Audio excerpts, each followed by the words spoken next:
I'm here to show you how to use Repel gel barrier sealant to get rodents out of a structure.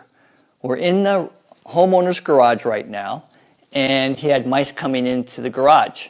He used glue traps and snap traps with peanut butter on it to attract the mice, and he caught a few the first day.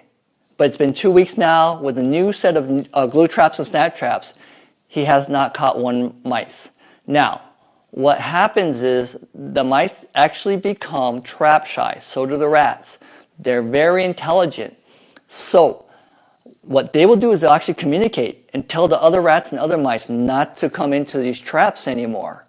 So I'm here to show you how to use Repel gel barrier sealant to remove them out of the structure, and also even help you dry them into these traps. You can get these linoleum tiles. This is 12 by 12 at any local hardware store. They're very inexpensive. And then what you want to do is cut them into strips. And what you do with these strips is you just place our gel onto a tray and you paintbrush the gel onto the strips of linoleum tile.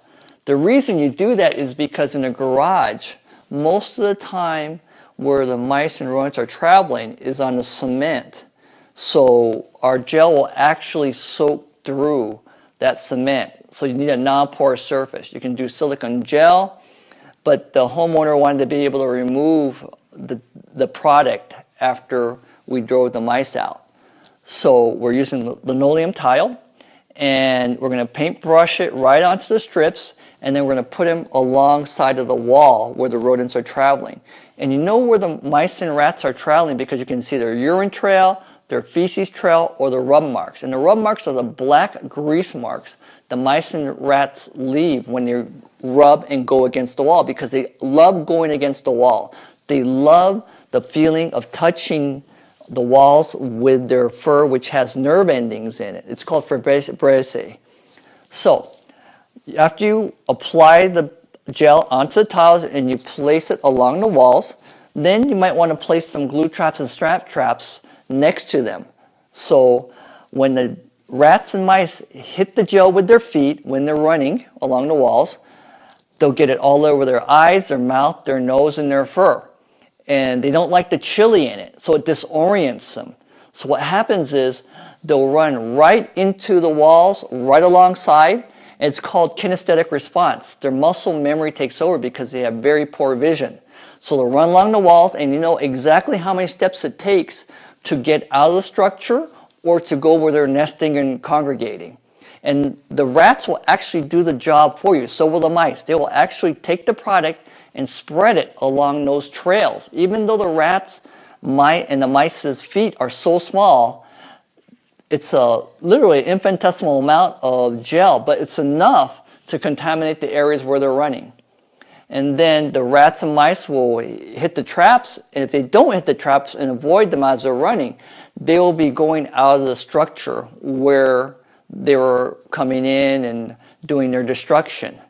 Now, if you have no idea where they're coming in or where they're running, another good way is to actually get a large piece of the tile, and this is 12 by 12, and you actually paintbrush the gel as thick as possible.